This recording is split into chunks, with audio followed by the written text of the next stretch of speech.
पर आपको अपने एम को क्लियर रखना है कि आप किस चीज़ के लिए इतने दिन से तैयारी कर रहे हैं। और थोड़े टाइम बीच में हर किसी की पढ़ाई थोड़ी ऊंची नीची हो जाती है, बट आपको ये कंसिस्टेंसी मेंटेन रखनी है। साइंस एंड टेक में मोस्टली जो न्यूज़ में रहता है उससे रिलेटेड ही क्वेश्चन आते हैं। और साइंस टेक के लिए आप एनसीईआरटी फॉलो कर सकते हो।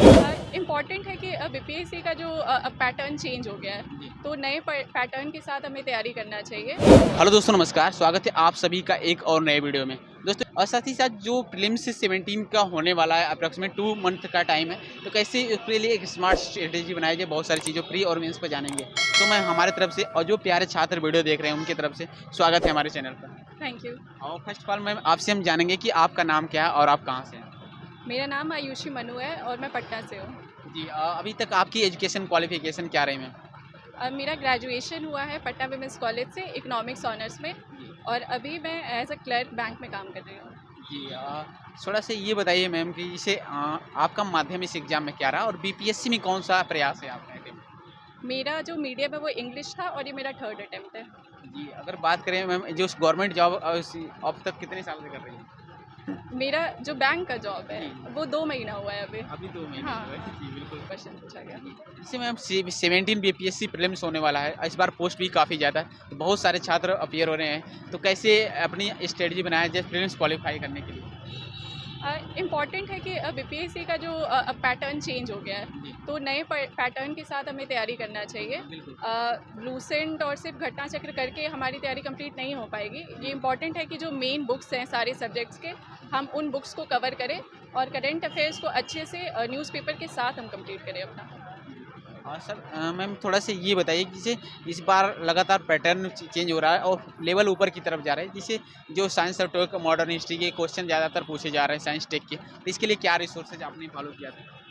साइंस एंड टेक में मोस्टली जो न्यूज़ में रहता है उससे रिलेटेड ही क्वेश्चन आते हैं। जी, और साइंस टेक के लिए आप एनसीईआरटी फॉलो कर सकते हैं, उससे आपका बेसिक अच्छा सा स्ट्रॉन्ग हो जाएगा। और हिस्ट्री के लिए ज़रूरी है कि जैसे स्पेक्ट्रम है, बिपिन चंद्रा है, ऐसे बुक को आप एक बार कवर कर लीजिए, इससे आपका बेस काफ़ी स्ट्रॉन्ग हो जाएगा। करंट अफेयर्स और ये बिहार स्पेशल का भी एक पार्ट होता है, तो इसके लिए कैसे? बिहार स्पेशल के लिए जो भी बुक नॉर्मल बुक आती है क्राउन की, उसको आप अच्छे से कंप्लीट कर लीजिए।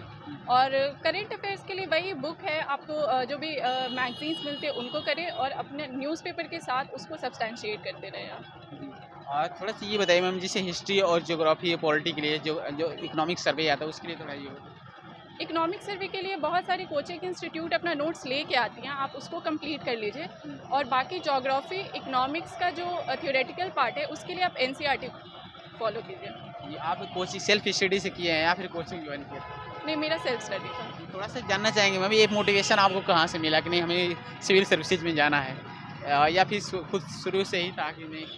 नहीं, देखिए बिहार में तो सिविल सर्विसेज का सपना सबका खुद से ही और शुरू से ही होता है। तो इसमें तो सर कोई नई बात नहीं है। बिहार में सिविल सर्विसेज एक ऐसा है कि हर किसी को एक बार बिहार में सिविल सर्विसेज की तैयारी करने का दिल होता ही है। जी, बिल्कुल। जैसे प्री के बाद आफ्टर 3 मंथ मेंस का एग्जाम होता है, तो जी मेंस का भी काफ़ी रोल होता है, इसी पर सिलेक्शन होता है। तो जीएस 1 जीएस 2 के लिए जैसे थोड़ा क्या स्ट्रेटजी बनाई जाए, और जो इस पेपर लिखने से पहले एक शॉर्ट नोट्स बनाया जाता है जिससे बहुत सारी चीज़ों इंक्लूड किया जाता है, थोड़ा उस पर भी बस गाइड कीजिए। आंसर राइटिंग आपको डेली प्रैक्टिस करना होगा। जब आपका प्रीलिम्स का एग्ज़ाम हो जाता है, वो अच्छा जाता है, तो आप उसी समय से आंसर राइटिंग का प्रैक्टिस आप स्टार्ट कर लीजिए। और बहुत सारे जो कोचिंग के भी मटेरियल्स होते हैं जो फ्री में भी आपको क्वेश्चन प्रोवाइड करते हैं, आप उनको भी अटेम्प्ट कीजिए। आपको जो भी अगर न्यूज़ में कोई भी इवेंट है, आप उस पर खुद से आंसर लिखने की कोशिश कीजिए। तो वो सारा सेल्फ प्रैक्टिस ही है जो आपका आंसर राइटिंग इम्प्रूव कर सकता है। जी, बिल्कुल। जैसे प्री इसमें एक ऐसे पेपर इस बार से इंक्लूड किया जाता है, इसका भी 300 मार्क्स 1/3 इसका जैसे रोल है, तो इसके लिए ऐसे के लिए मैम क्या रिसोर्सेज फॉलो किया था और एक बेस्ट ऐसे लिखने की क्या-क्या क्वालिटी होनी चाहिए, कुछ कीज पॉइंट बताइए? देखिए एस्से के लिए ज़रूरी है कि आप एस्से पढ़ें, जो भी टॉपर्स हैं उनका एस्से है उनको आप गो थ्रू कीजिए। एस्से बहुत जेनरिक टॉपिक पे आता है, तो उस पे आंसर तो अच्छा, एस्से तो नॉर्मल लिखना उतना डिफ़िकल्ट नहीं होता है, बट आप कोशिश कीजिए कि आपके जो एस्से है उसको आप डेटास के साथ सब्सटैंशिएट कीजिए। आप उसमें डेटास डालिए, आप उससे रिलेटेड अभी कुछ न्यूज़ है, कोई इवेंट है, तो उसको आप ऐड कीजिए, तो इससे आप अपना एस्से को और बेहतर कर सकते हो।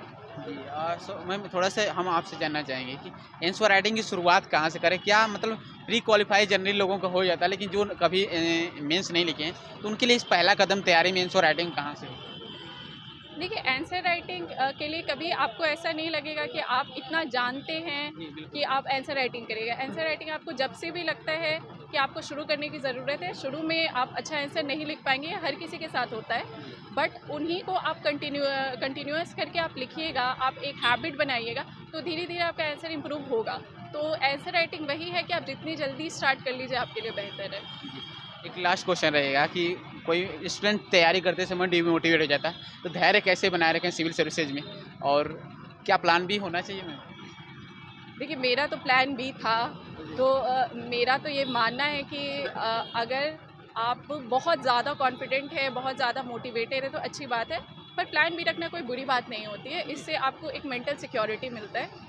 दूसरा कि देखिए, डिमोटिवेट तो हर कोई अपने प्रिपरेशन में होता है, इसमें कोई बड़ी बात नहीं है, पर आपको अपने एम को क्लियर रखना है कि आप किस चीज़ के लिए इतने दिन से तैयारी कर रहे हैं। और थोड़े टाइम बीच में हर किसी की पढ़ाई थोड़ी ऊंची नीची हो जाती है, बट आपको ये कंसिस्टेंसी मेंटेन रखने की ज़रूरत है। कोई मोटिवेशन इंस्पिरेशन लाइनों के साथ अपनी बातों को समाप्त करें, जो आप डेली रूटीन में फॉलो करते हैं? मैंने एक लाइन पढ़ी थी जो मुझे बहुत अच्छी लगती है, वो है कि discipline will take you to places where motivation can't. Thank you ma'am. थोड़ा सा इधर आइए, थोड़ा सा हल्का सा स्माइल के साथ उधर देखिए। और thank you so much ma'am, आपने कीमती समय दिया है। इसके लिए मैं ऊपर वाले से प्रार्थना करूंगा कि इस बार जो फर्स्ट प्रेफरेंस आप डालें वो आपको सिलेक्शन मिल जाए। Thank you so much. Thank you friends.